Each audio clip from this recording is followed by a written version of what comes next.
आचार्य मृदुल कृष्ण गोस्वामी जी के मुख्य से श्रीमद् भागवत कथा 17 से 23 तक श्री राधा संकीर्तन मंडल ट्रस्ट रजिस्टर्ड बरेली द्वारा आयोजित होने जा रही श्रीमद् भागवत कथा एवं विशाल ज्ञान यज्ञ समारोह के संदर्भ में एक प्रेस वार्ता त्रिवेणीनाथ मंदिर के कथा स्थल मैदान में हुई, जिसमें संस्था के महामंत्री अनुज अग्रवाल ने बताया कि गत वर्ष की भांति इस वर्ष भी दिनांक 17 दिसंबर से 23 दिसंबर तक परम श्रद्धेय आचार्य मृदुल कृष्ण गोस्वामी जी मुख्य से श्रीमद् भागवत कथा श्रवण करने का अवसर प्राप्त होगा। कथा संयोजक प्रेम शंकर अग्रवाल, विकास अग्रवाल, सुधीर गोयल को बनाया गया है।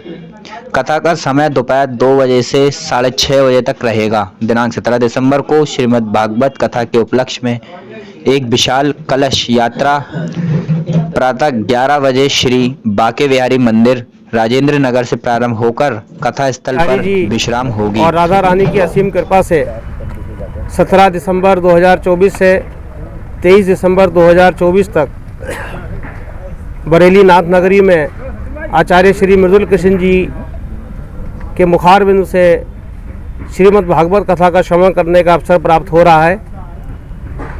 17 दिसंबर को प्रातःकाल एक विशाल कलश यात्रा श्री बाके बिहारी मंदिर से प्रारंभ होकर कथा स्थल श्री त्रिवेणीनाथ मंदिर के कृष्ण कथा स्थल पर विश्राम करेगी।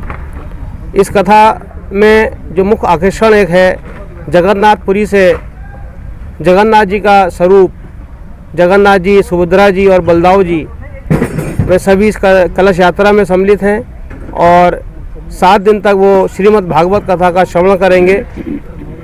उसके बाद जगन्नाथ जी जहाँ अपनी इच्छा समझेंगे वहाँ अपने विराजमान होंगे और वो स्वरूप बरेली के अंदर निरंतर रहेगा। 7 दिन की इस श्री आचार्य मृदुल कृष्ण जी के रसमय वाणी से बरेली नगर को पहले भी लाभ प्राप्त हो चुका है।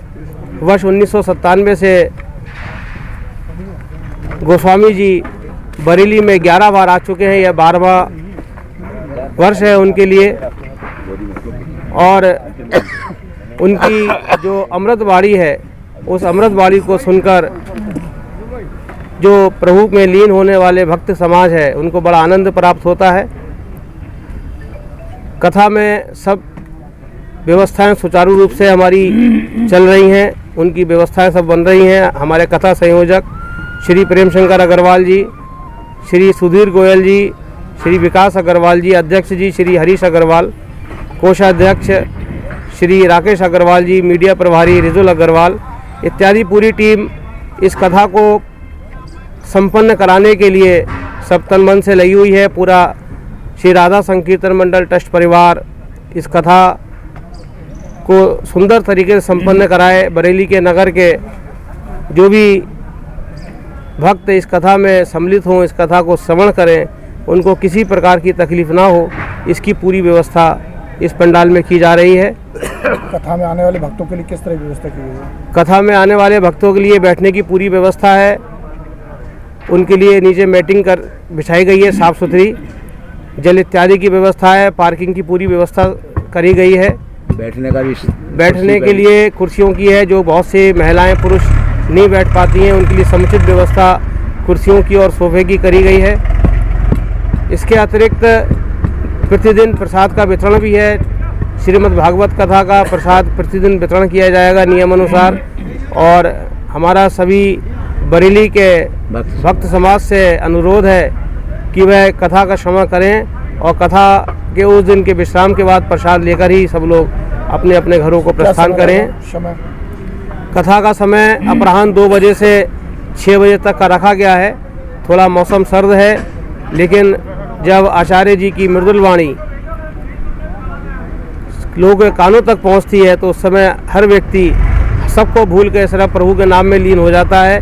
ये एक खास बात है हमारे आचार्य जी की, क्योंकि पिछले वर्ष भी काफ़ी समाज ने मांग रखी थी कि अगले वर्ष भी आचार्य जी को पुनः बरेली आमंत्रित किए जाए।